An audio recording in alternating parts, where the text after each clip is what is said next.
Hi, this is Jamie McMurray here for RAD, the entertainment industry's voice for road safety. Want to make a difference? It's simple. Be responsible. Plan ahead. Designate before you celebrate. Friends don't let friends drive drunk. Baby, you can drive my car. Yes, I'm gonna be a star. A public service message brought to you by the U.S. Department of Transportation, RAD, the National Association of Broadcasters, and the Ad Council. To have a rivalry, you need a rival. For every David, a Goliath. For every Hatfield, a McCoy. Every KO, bro. Needs a Bobby Allison. For every fight, a ring to settle it in. In order to finish first. Somebody's got to finish second. I hate second. Love your rivals. Because you need someone to beat. I'm Jacob Seelman. And I'm Tom Baker. You're listening to Speed 77 Radio, powered by Race Chaser Online. We are your home for motorsports.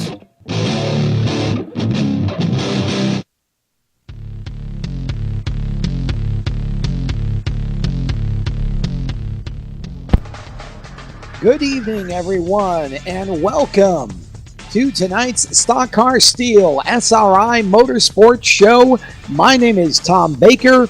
I will be joined in just a moment by my co-host and producer for the Stock Car Steel SRI Motorsports Show, Jacob Seelman. We have got a huge show planned for tonight. We are going to wrap up two major races that took place over this past weekend, one for the AS South Super Late Models and one for the NASCAR Whelen Southern Modified Tour. Both took place in the South, and we are going to talk with both winners of the events. Andy Seiss from the Caraway Speedway NASCAR Whelen Southern Modified Tour debut for the season, and Daniel Hemrick, who won his second straight Pro All-Star Series, that's Pass South Super Late Model Tour event, this time at Dillon Motor Speedway. And we're also going to keep you up to date on what's happening at the Bristol Motor Speedway as well. Qualifying just ending. I'm going to bring in Jacob Seelman. Jacob, first of all, welcome back to the program. It's great to be with you for another Thursday night here in the Queen City of Charlotte, North Carolina. And Jacob, lots of stuff going on at Bristol. Before we get to the race week from this past weekend, let's do something a little different here and start with the most recent goings-on. What's happening at Bristol? The K&M Pro Series East getting ready to hit the high banks at Bristol Motor Speedway for their next race of the season, the Pit Light 125, Tom. It's been a lot of fun. A lot of interesting things going on so far in K&M Pro Series practice and qualifying. Let's start with practice. Scott Heckert, one of the young drivers out of the Turner Scott Motorsports stable who took over the 34 machine, was fastest earlier today over his teammates in K&N Pro Series East practice at Bristol. That young man looking to rebound after a tough start to his season in the Florida swing. Heckert, one of the older young guns of the Turner Scott Motorsports stable. He's 20 years old, but just in his second full-time season, Heckert in that number 34 car was the fastest man in Bristol early, but as far as qualifying was concerned, a familiar name topped the K&M Pro Series East qualifying charts for the second race in a row. Ben Rhodes scored the Coors 21 means 21 pole award for Saturday's Pit Light 125. Rhodes, who qualified on pole at the Daytona International Speedway last month when the Pro Series East was there during Speed Weeks, has now racked up 2 poles in his first 3 East races of the season. That young man looking to do what his teammate Dylan Kwasniewski did, or former teammate Dylan Kwasniewski did, I should say, and win in a Turner Scott Motorsports machine. Kwasniewski started 4th a year ago and rolled a Turner Scott car to victory lane. Rhodes looking to better that starting position by a few spots, but yet end with the same result. We've watched Ben Rhodes really progress very quickly in this K&N East car, and I'm really interested to hear your thoughts on this. I know you've been very high on what this young man's been able to accomplish so far in 2014.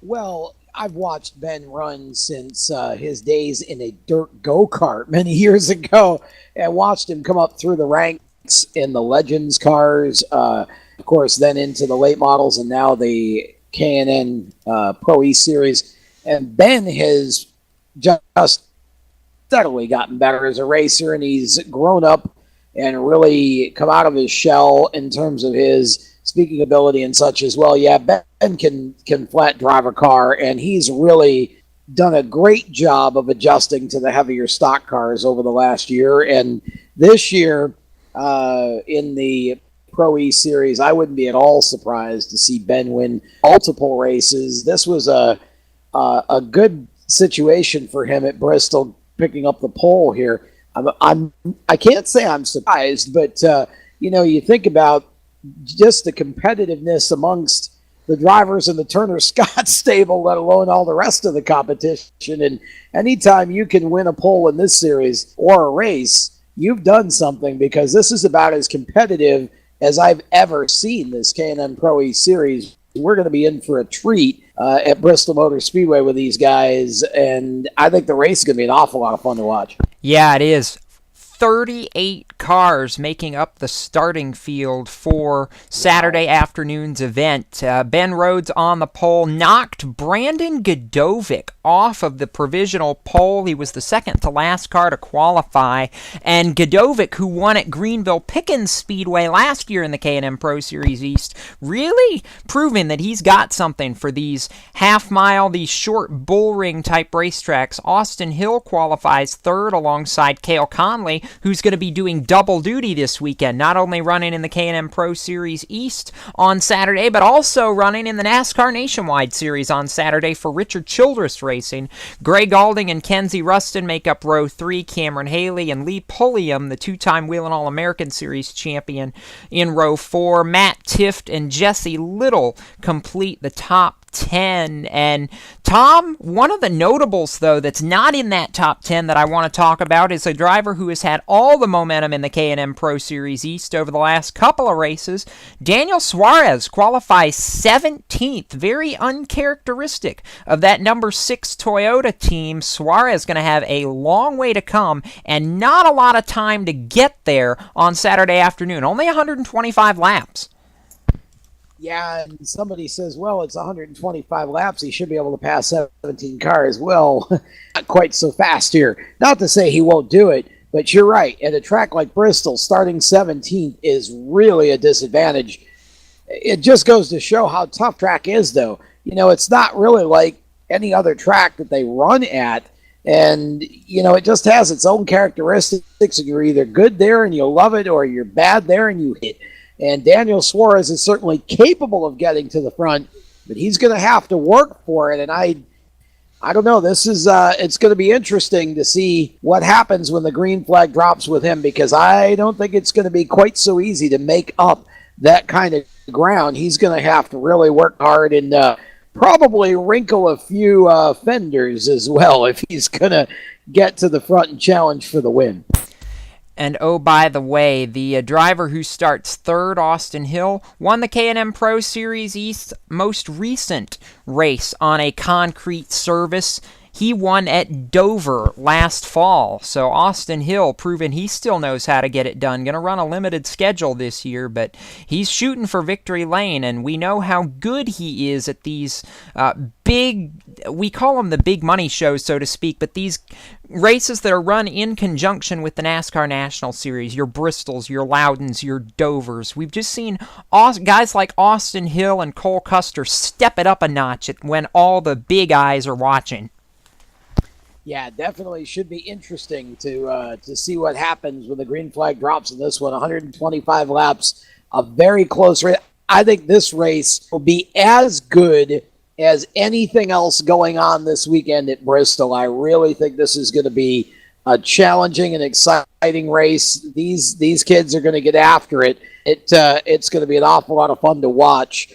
Let's set aside Bristol for a moment, Jacob, and let's kind of go backwards in time a little bit and switch gears and talk about the modified opener for the NASCAR Whelen Southern Modified Tour, which took place at Caraway Speedway this past Saturday and Sunday. The race, of course, on Sunday. Beautiful weekend for racing in Charlotte last weekend, and points all around the Carolinas. Caraway just had a great crowd, 19 modifieds on hand, 100-lap late model stock race got it started. Robert Tyler just beating out the spark plug Dylan Bassett by half a car length at the finish line to win that event. Bassett finished second. Tommy Lemons came home third in that one. That was a very exciting way to start the afternoon. And then we had a Legends race that was won by Brandon McKenzie, and the modifieds lined up for their 150-lap affair with Andy Seiss starting on the pole. And you know what happens, Jacob, when Andy Seiss starts on the pole at Caraway. It's very tough to get him out of first place. Yeah, I would say it's about as tough to get Andy Seiss off of the race lead at Caraway as it is to get George Brunhosel off the championship podium at the end of the year. Seiss is the second winningest driver in Caraway history, and he proved it on Sunday afternoon, winning the season opener, leading all 150 laps. It was a banner afternoon for Seiss, who's now won 4 of the last 5 Whelen Southern Modified Tour races dating back to last year. Well, let's throw some more stats out here, shall we? 7 poles, 19 top 5s, 26 top 10s, and has led almost 1,400 laps total in 35 career starts at Caraway Speedway. That all includes the pole and 150 laps led this past Sunday. And guess what? We've got a winner view coming up for you. Let's go to the Race Chaser Online bat phone, shall we? And talk with Andy Seiss, the winner of Sunday's race at Caraway. Andy, welcome to the Stock Car Steel SRI Motorsports Show, and congratulations on a dominating performance this past Sunday at Caraway. Yeah, thanks for having me on. Any weekend that you get to have a win like that, it's a lot of fun following it up and talking about your win. It feels great. We had a great race on Sunday, and like I said, you don't get cars like that very often, so I was glad we got to show our domination and really capitalize on it. Yeah, Caraway is definitely a track that you seem to like. I mean, you're no stranger to victory up there, and you're no stranger to sitting on the pole either. What's been the magic for you at Caraway? Ever since I got there with my own car and just kind of new to modifieds in general, I adapted pretty well. I like it's a challenging track. It is a track where it's abrasive. It'll wear out your tires, but you can't sit back and just save them either. You got to go. It's the 2 turns, 1 and 2 and 3 and 4 are very different. You have to approach them different, and it's also a very racy track where it is 2 grooves, and I really like using that outside. Fortunately, this week I never had to, and the car was just good enough on restarts. They could get out front and stay there. So, but yeah, you're right. Caraway has always been good to us. The place we put a lot of emphasis on. It's 45 minutes from the Ideal Racing shop, so obviously we want to have a good showing there with all our sponsors kind of out of the Lexington area with Phoenix Pre-Owned and Ideal Finance. We want to have a good showing, represent our companies well, and luckily this past Sunday we were able to do that. Well, of course, talking about Caraway being good to you, second on the all-time, actually now in second, passing Brian Lofton for second on the Caraway wins list with 9 wins and now 7 poles, 19 top 5s, 26 top 10s, and, whatever 1225 plus 150 is, that's the number of laps led in 36 starts. That's a heck of a mark at one racetrack. Yeah, and obviously we go there a lot on the Whelen Southern Modified Tour, so sure. We put emphasis on there. We do a lot of our testing, again, because it's close to the shop, but with that many races there, you have to be good there to consider the championship, so that's one thing we've just always circled on our list of things to do. Want to be good there, and luckily we're starting off this year on the right foot. Let's talk about the Southern Modified Tour just for a moment or two. Andy, a lot of conversation over the winter from the North Country about the health and car count and so forth of the Northern Modified Tour. The Southern Whelen Modified Tour seems to be growing and attracting more and more interest. Some young talent coming in this year with drivers like Joe Ryan Osborne and Spencer Davis dropping in for some races with the Hillbilly team. Talk about the Southern Modified Tour a little bit and where you see it and how you see it progressing forward in the future. Yeah, it's definitely growing, definitely showing interest. It's pretty neat. Like you said, Joe Ryan Osborne, Spencer Davis, Bobby Meesemer, coming over from super late model ranks where, everybody seemed to flock to for a while. So it's neat with them showing interest. And then also in the tracks really wanting the dates as well. Caraway, South Boston, Langley, all added dates. And those are some neat tracks where the fans really get involved. Always a great turnout. It's exciting to go to those 3 tracks, 3 very different tracks. Different parts of this area. And like I said, the fans are always great, real supportive. So there is a lot of support for the Southern Tour. It's growing. I think we got a really good schedule this year, not only for our team with the tracks we're going to, but the diversity in the tracks. And I think we can pack the grandstand to put on a show at each one. Well, certainly a great crowd at Caraway over the weekend, and of course it helps that it was a gorgeous weekend and following some nasty weather in the Carolinas the previous couple of weeks. I think everybody had a bad case of spring fever. I know I sure did, and I enjoyed being able to get out and catch the racing. Headed next to Southern National Motorsports Park. Talk a little bit about that track and what you're expecting when you head out there this weekend. Yeah, that track, obviously a beautiful facility and real neat, fast, high bank, but also, one of the problems we'll have there as teams is figuring out our cars and how to save the tires. It's very abrasive, and along with the high speeds that place promotes, it's going to be about keeping the tires on the car, but it doesn't make it easy. Last year we were fortunate enough to win the fall race there, but it wasn't, by just on cruise control. Bruin Holzel and Burt Myers are pushing me across the line, and it was a battle every lap, and it was a lot of fun, and that's a race where, again, the fans were on their feet. They were excited. Hopefully we can go back there, and, we made this past weekend boring, but I'm not expecting it to be anything like that with the competition we saw there last year.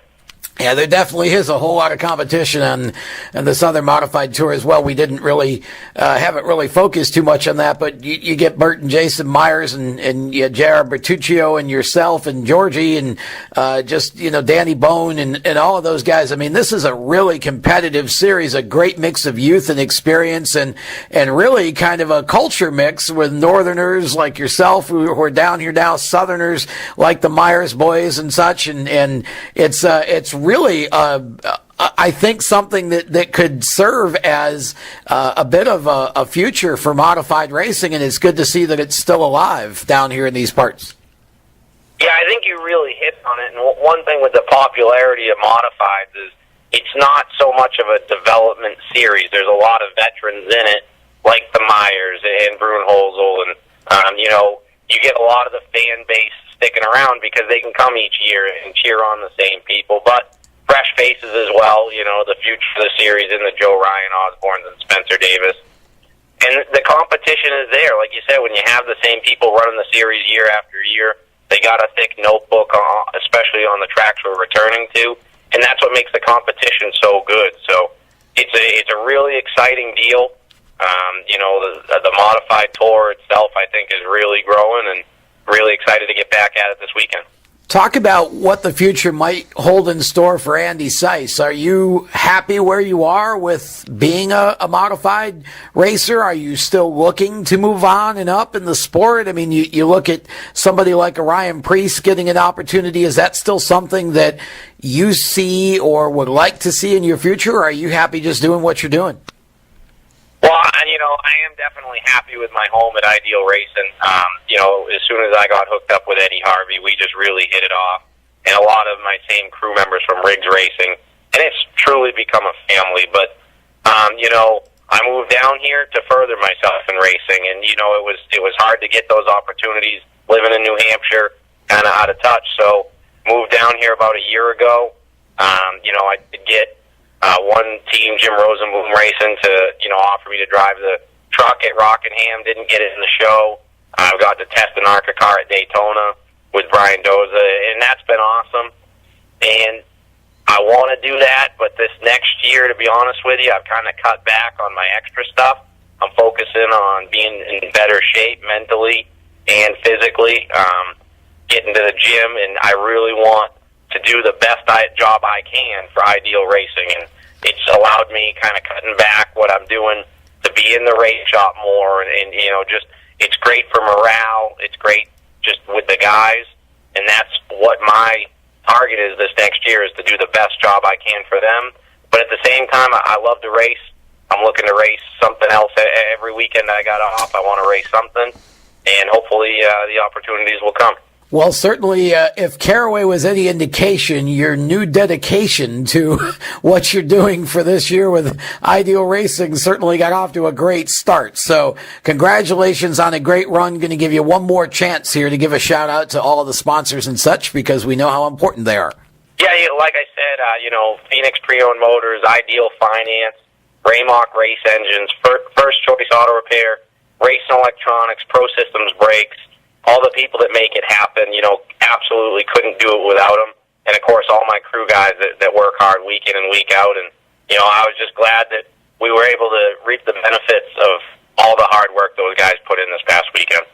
How can fans follow you and your progress this year? Along with my website, andyseiss.com. Also got Facebook page and Twitter, which is just my name, @AndySeiss. So we do the best job we can updating everybody what's going on race day and during the week in the shop and everything else. Andy, congratulations on a big opening win. Know you got another one coming up this weekend, so best of luck and safe racing throughout the season, and I'm sure that we'll be talking to you more here on the Stock Car Steel SRI Motorsports Show. All right, thank you for having me.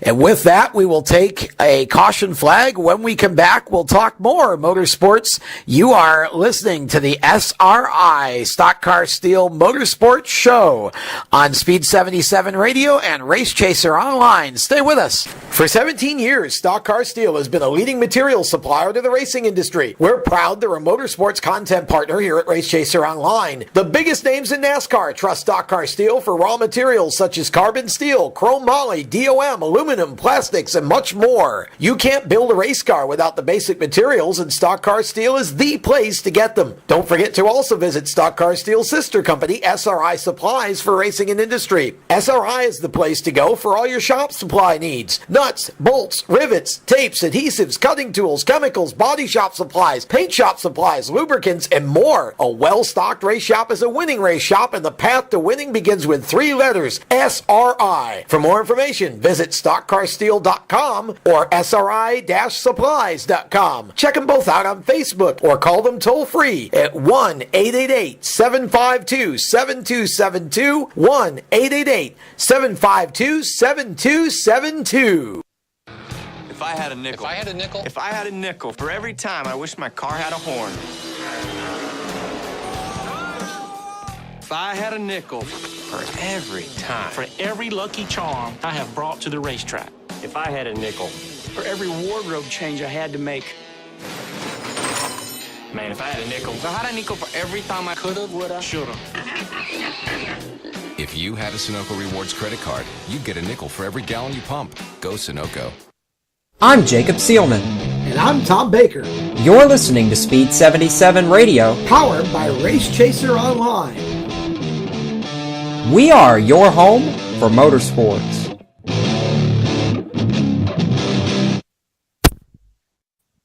Pretty amazing day overall, Andy Seiss, I would say, and a pretty amazing race, too. I really enjoyed it, Jacob. It was, for 19 cars, I mean, there was a lot of competition, and we talked about, Andy and I did in the interview, some of the drivers and the competition in that series, and, you know, Andy made it look pretty easy up front, though he did have both JR and Georgie Brunhosel chasing him down throughout the race, keeping him honest, but boy, behind him, it was just some amazing drives. Burt Myers actually came from 16th and was up into the top 6 before the halfway point. And that's, you know, passing at Caraway, as you well know, is at a premium. You really have to be careful there. And Burt did a great job, as did his brother Jason. And Danny Bowen ran really well all day. Also, just some strong performances. This is definitely a division that I think we're going to be hearing a lot more about because it is growing.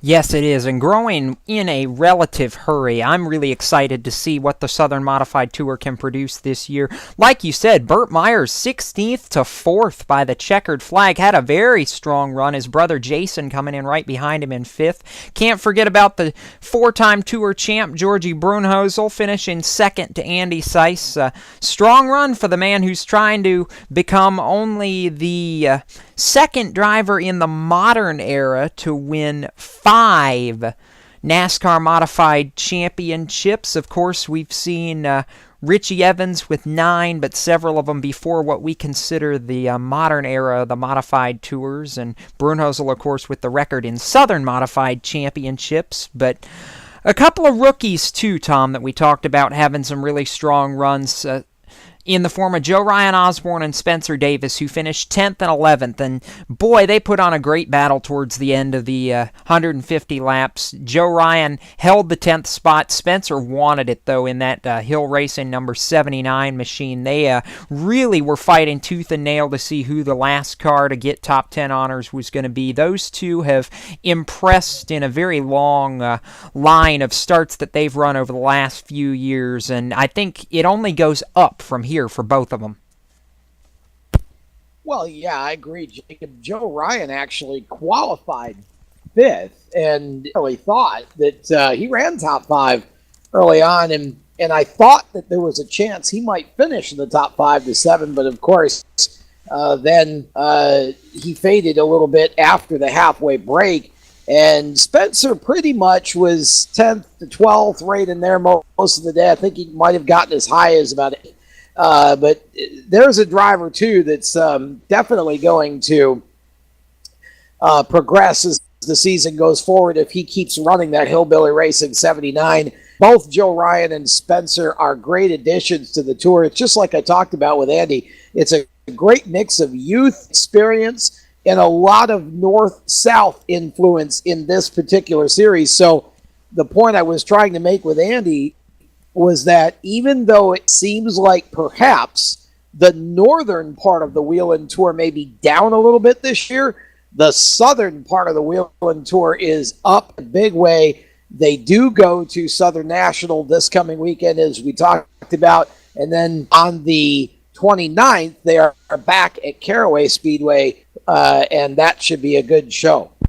Yeah, it should be. And I'm, talking about these tracks the Southern Modifieds are going to, if I were NASCAR, I would be looking at one historic track that they ran in the very beginning of the Southern Modified Tour, but I really think they need to consider bringing it back, is Hickory Motor Speedway, where I'm actually going to be this weekend. That's just a really great historic third mile facility that's been a part of the NASCAR short track ranks for a long time. I'd love to see it back on the Whelen Southern Tour schedule, but as you said, said, the tour heads to Southern National Motorsports Park this weekend for the Southern National 150. Quick little fast fact, Tom. Andy Seiss is going to be looking for 2 wins in a row to start the season, but Saturday also is a little bit more important for Andy Seiss because not only is it race day, but he is also going to be celebrating a birthday on Saturday. Well, what a way to give himself a present than go out and win his second race in 2 weeks. And that could very well happen, but he's going to have some competition there at Southern National. A lot of guys are going to be fighting for that spot. A little different racetrack, a lot more passing room. That's going to be a fun race. So if you're in the area in the Carolinas or in and around the Southeast and you're looking for a whale of a race to go see this coming weekend, Southern National Motorsports Park is the place to go and check out that Whelen Southern Modified Tour event this coming weekend. Switching gears here, let's talk about PASS Super Late Models. Daniel Hemrick has simply just been on fire.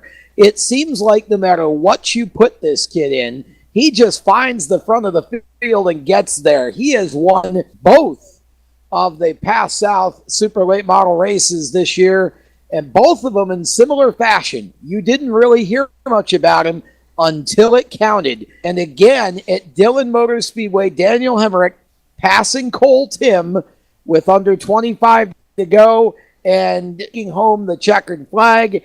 And boy, Jacob, this is a kid, 2 different cars now he's driven. And oh, by the way, as we speak and do this show, Daniel is at Alabama getting ready for the Rattler 250 with the Carswell Motorsports car, which is the opener of this year's Sunoco Southern Super Series schedule. So Daniel looking to continue his hot streak weekend, but boy, he got it done at Dillon. But we gotta talk about Cole Tim a little bit too, because Gus Dean dominated the early part of the race. Again, another young veteran. I say young veteran, he's been around quite a while, but not a lot of success with the super late model necessarily. But Gus, just a terrific young racer, and had mechanical problems, had to drop out. And Cole Tim, who's come a long way in a short time out of the pro late model ranks from PASS into the super late model, really had a good run at Dillon until old Hot Shoe Hemrick spoiled the party. Yeah, he did, but Daniel Hemrick makes a living here late on spoiling everybody else's parties. And you mentioned Hemrick, that we didn't really hear about him until we counted. I've watched Daniel Hemrick over the last year and a half, and it seems like all too often we're saying that about Daniel, that he'll lay in the weeds for about the first 2/3 to 3/4 of the race, and then come money time, he'll be right up at the front where he needs to be when he needs to be there, almost like the Silver Fox David Pearson used to do for so many years against Richard Petty on the NASCAR Sprint Cup side. But, you were talking about the guys like Cole Tim who came out of the pro late models. So I want to talk about the pro late models for just a couple seconds before we hear from Daniel, and give a congratulations to Zach Dabbs, who picked up the pro late model victory at Dillon Motor Speedway over the weekend. Had a really incredible race in the closing laps. He survived a race of attrition to go to victory lane in the PASS Pro Late Model Series, picking up his first career win in the Pro Late Model after moving out of the Bandolero Outlaws ranks. So just a really good thing to see. And again, this youth movement just continuing, not just in the NASCAR ranks, but even at the local level. These young guns are coming, and they're coming in a hurry. Yeah, that's true. And boy, Zachary Dabbs almost straight from a Bandolero into a pro late model. I mean, it just what a transition. But good to see that young man getting his first win. He's a good kid, and we've seen him run, of course, with the Bandolero at the local tracks in and around Charlotte and the Carolinas area here, and certainly has a lot of potential. And Zach got it done. And that pro late model class it's really starting now to develop some talent that's transitioning into, as we mentioned with Cole Tim, into the super late model part of the past series, and that was the design, of course. And so it's good to see that that's starting to work, that pipeline.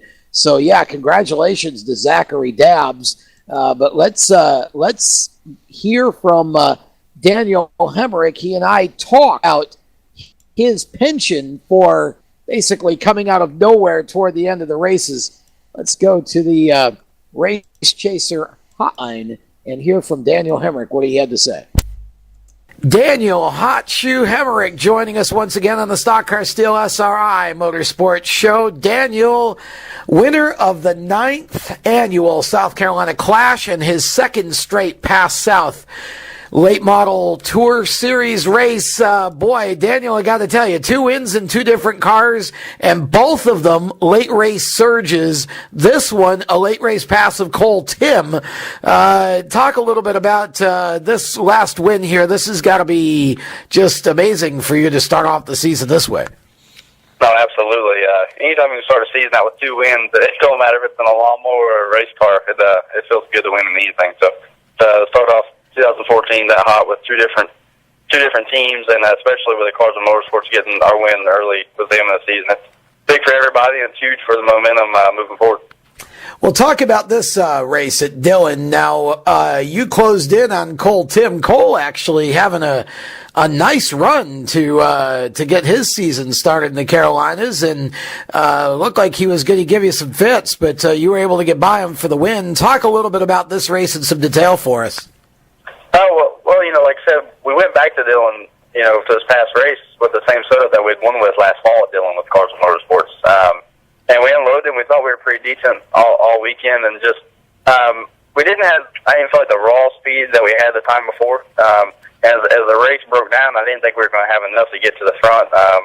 It's kind of the same scenario as always in those past races. We saved as much as we could, but when it was go time at 30 or 40 to go, I felt like I was just equal to everybody else, and I thought we were going to end up 4th or 5th at best. But then it was probably 10 to go.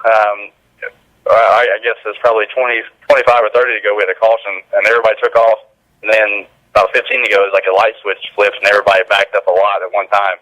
At that point, I realized how much better rear tires we had than everybody. We were able to maintain a little more forward driving than most, and which allowed us to get by a lot of those cars and put ourselves in position into that race to pass Cole Tim through lap traffic. Daniel, you seem to, over the last 2-3 years, you have become just one of the best drivers in the short tracks, to me anyways, at car conservation and tire conservation. You have really become a driver who knows exactly when it's time to go and really has a good feel for the tires and feel for the race car. How did you develop that? Really, I think it just goes back to the background of what I grew up racing. Definitely legend cars, I think, is a key factor to building as far as your throttle control and really learning how to maximize your forward drive and when to use it.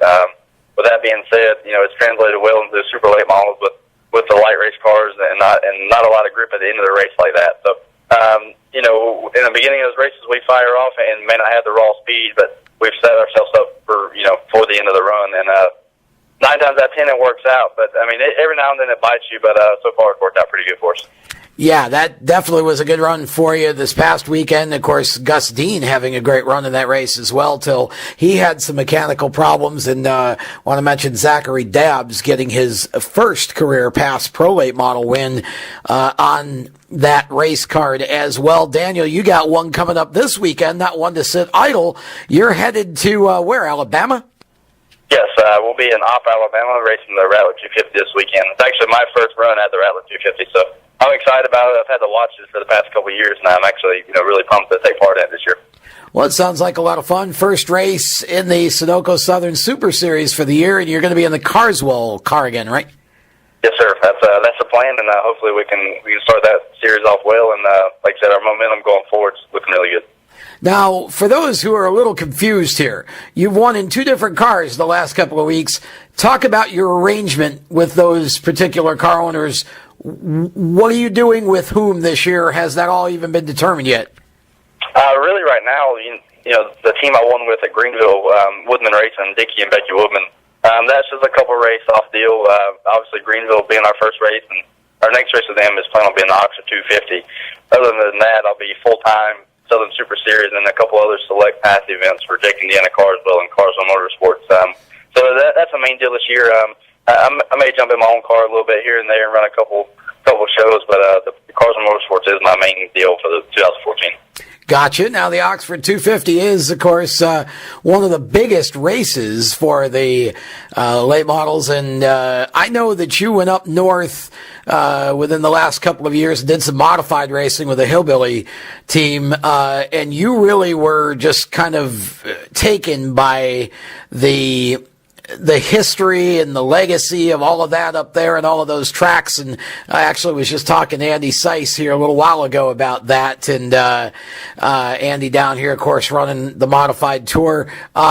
This has got to be a special treat for you to be going up and running the Oxford 250. That's a race, another one of those bucket list wins that every short track driver wants to have.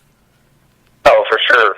You know, when you can roll into a place like Oxford or even like Nashville and then Thompson, all those places, you see the names on the wall of the guys that have won, and it's a dream to be able to hopefully put your name on that list one day. But with that being said, the prestige of just being there to take part of an event like the 250 is huge for myself, especially with my upbringing and just having the opportunity to drive race cars for fun and driving for a living. It's something I never dreamed about.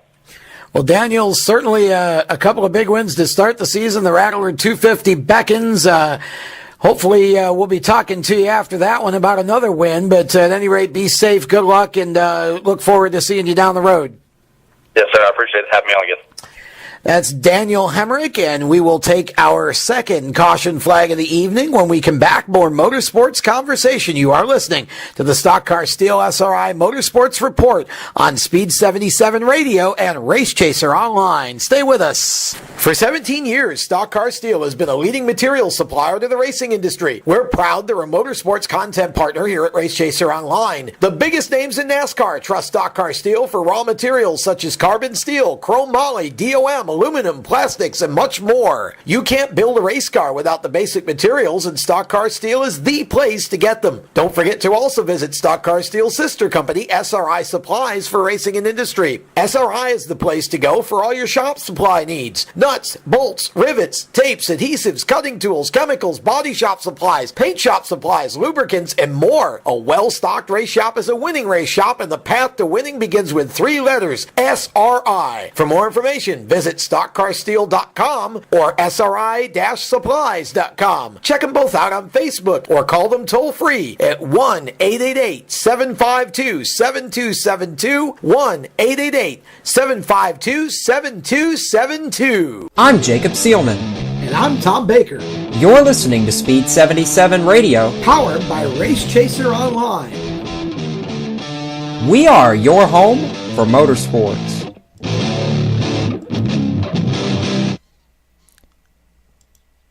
Welcome back to the Stock Car Steel SRI Motorsports Show here on Speed 77 Radio and Race Chaser Online. Tom, just to wrap up some of the past conversation, you know, we talk about some of these super late model series and the divisions, and we've just watched Daniel Hemrick migrate from one car to another car to another car, and it doesn't matter what rules package you put under him or what car you have him drive, he is going to find a way to go fast, find a way to win races. That Carswell team that he has worked with the past couple years, though, you know, it's hard to argue when you find a driver and team combination that just clicks. You talk about Jimmy Johnson and Hendrick Motorsports and some of the all-time greats as far as team driver combinations. I feel like Daniel Hemrick has found a place that he can call home with Carswell Motorsports.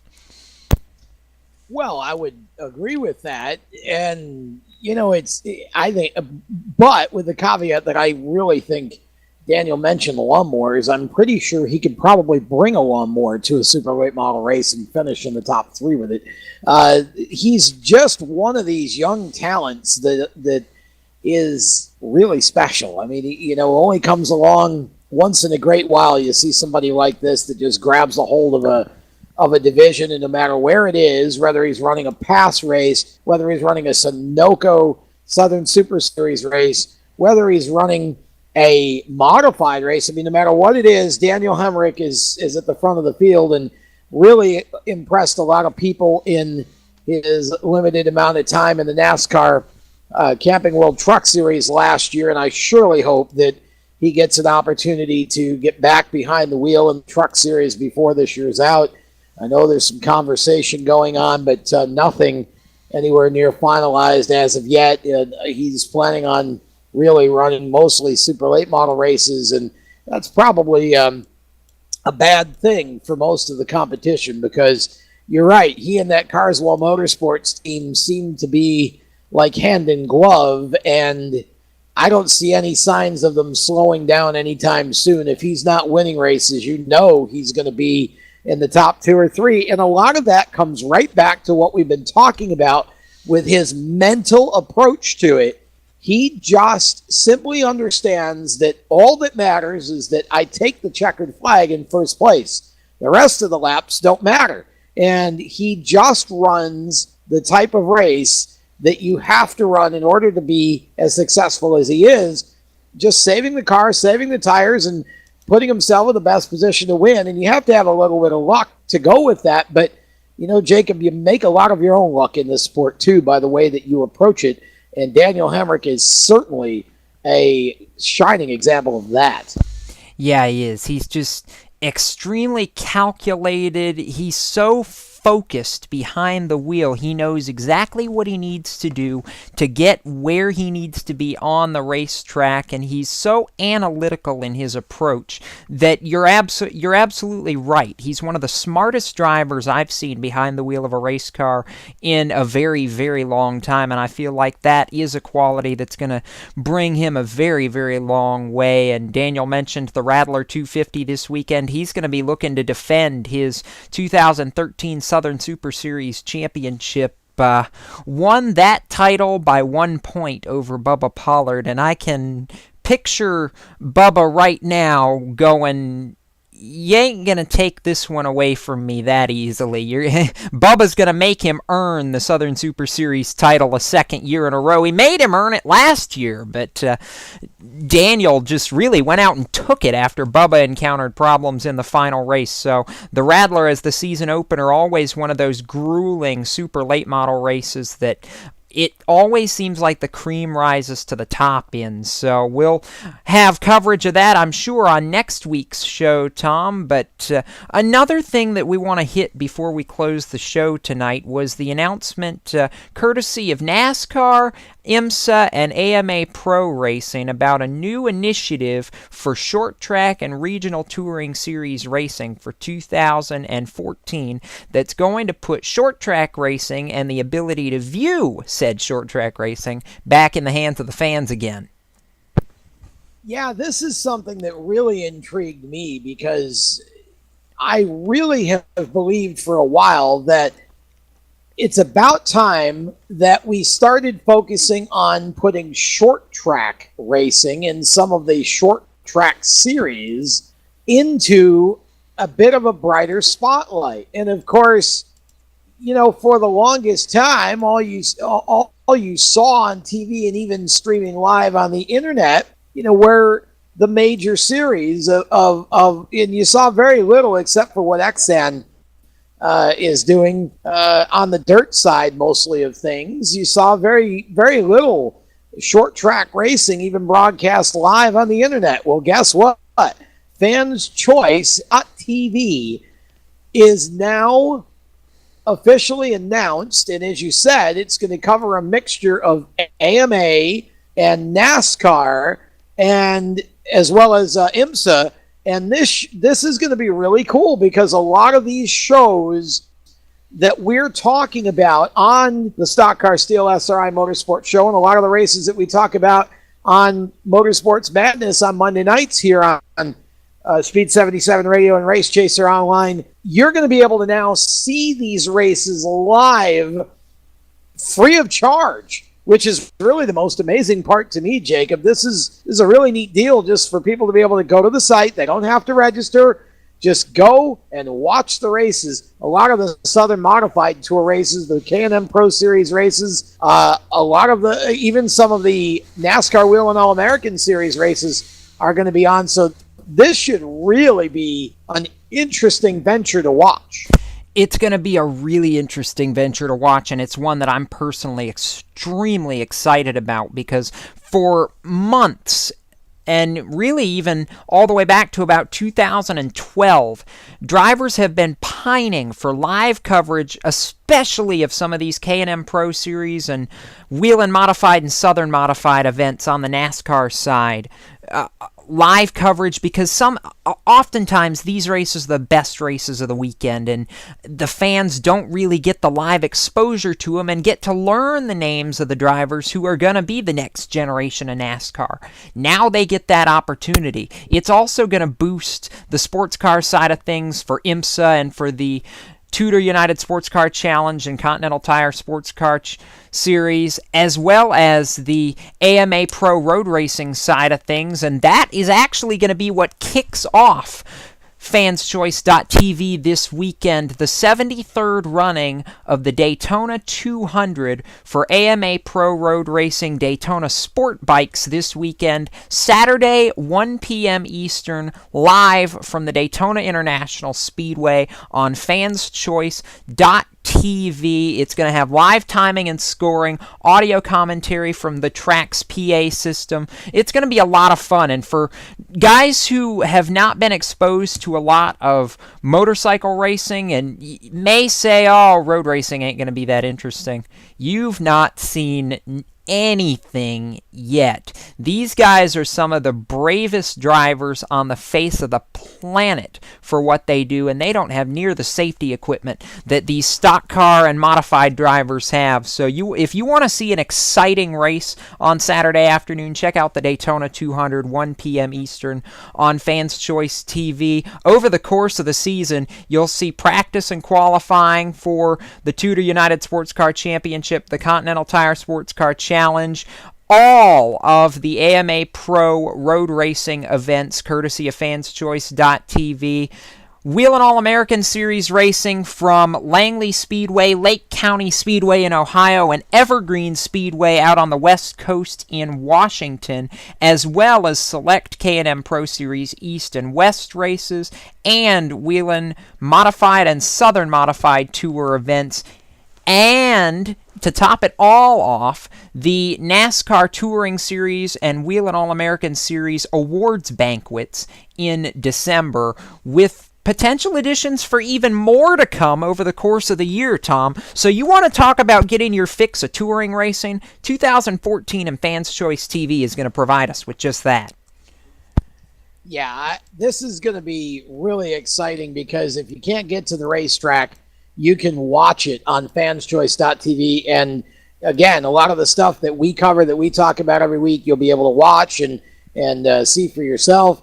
It's a really neat deal. And I think the timing is really perfect because, of course, a lot of the technology just with the new televisions that you can buy are smart TVs where you can access the internet. And, of course, you know, the technology has been there for a while to hook your computer up to your television. So, you know, it just brings short track and regional racing to a whole new level now. And the best part about it is, again, it's free, which is fantastic because it allows race fans now to really have a lot more opportunities to watch some exciting racing than what they've had in the past. So want to thank everyone who conceived this idea, fanschoice.tv.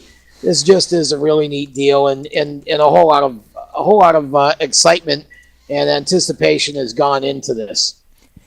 Yeah, a whole lot of excitement, a whole lot of anticipation, and now we're just ready to see it be put into action this weekend and going forward into 2014. So the brain trust behind it between the three series, a special thanks to all of them for making this happen. Free of charge for the fans. I think that's the best thing about this whole deal is it's for the fans, and that's really what this sport has been needing for the last couple of years. Glad to see it. And Tom, I'm excited about one more thing as we get set to go off the air tonight, and that is because on Monday, Speed 77 Radio, powered by Race Chaser Online, is going to relaunch, and our time schedule, broadcast schedule for the week will not change. You'll still see Motorsports Madness and the Stock Car Steel SRI Motorsports Show right here on Speed 77 Radio and Race Chaser Online on Monday nights and Thursday nights respectively, but you and I will be launching a new broadcast platform for the initiative and for our shows here on Monday night with the move to Shoutcast Broadcast Radio Online. I'm super excited about this come Monday night. We're going to kick it off with a huge edition of Motorsports Madness with at least one special guest on Monday night's show. We're going to have all the talk from Bristol. I'm sure we'll have a few tempers flaring. It's just going to be a fun next week as we relaunch Speed 77 Radio and our two shows here on Monday nights and Thursday nights. I'm so excited about it. Yeah, and if you're listening out there and you're wondering, well, what does that do for me? Well, it actually makes it a lot simpler for you to access our show. We're going to have one link, one place where you can go, and we'll have a page on racechaseronline.com where you can just go click a listen button, and it just brings up a player, and you'll be in great shape. It's a lot easier to listen. We will have a static link now, and instead of the format we've been using, it's a complete upgrade. It's very mobile friendly, so wherever you are, you'll be able to get us, and we're excited about that because we want you to be able to not only hear the shows live, but easily access them in podcast format later in case you missed them. And we're also working with iTunes as well, so hopefully the shows will be available on iTunes here very soon. So again, as you say, it is a complete relaunch. It's an upgrade of our broadcast platform, and it's been a long time in the making. We are looking for a great 2014 season, a lot of exciting racing to cover, and we just we hope that you will all be receptive to this and tell all of your racing friends that the place to be on Monday and Thursday nights is Speed 77 Radio and Race Chaser Online for the shows that we have. And we're also adding a few more shows as we get into the season as well. So a lot more online radio coverage from both Speed 77 Radio and Race Chaser Online as we more and more want to cover as much short track racing and regional racing as possible. We want to be your home for short track and regional racing on the web. And we are taking a significant step starting on Monday night with the relaunch now on Shoutcast Radio. And Tom, I just want to say again, thank you for everything you've done to help keep all of this rolling. You and I here on the air every Monday and Thursday night and working with the website and with everything for the shows all week long. Appreciate all your help with making this relaunch possible and looking forward to everything happening on Monday night. Want to say a special thank you to the staff at Stock Car Steel and SRI Supplies for making this show possible. Make sure to check out stockcarsteel.com and SRI-supplies.com for all your shop supply and motorsports needs. And as we come to the end of an hour of motorsports here for the final time on live stream, that is going to do it for Speed 77 Radio here tonight on the Stock Car Steel SRI Motorsports Show. And once again, join us as we move to Shoutcast Radio on Monday night for an all-new edition of Motorsports Madness, where we talk the news, views, and interviews of the day. We get a little wild, we get a little crazy, but that's just the way we like it. Join myself, Tom Baker, Kyle Souza, and our entire cast of characters for all the latest from the NASCAR AMA Supercross, IndyCar, Formula One, sprint cars, dirt track, short track, worlds, and much, much more. It's the madness, Motorsports Madness, on Speed 77 Radio, and we'll be back a week from tonight at 7 p.m. for another edition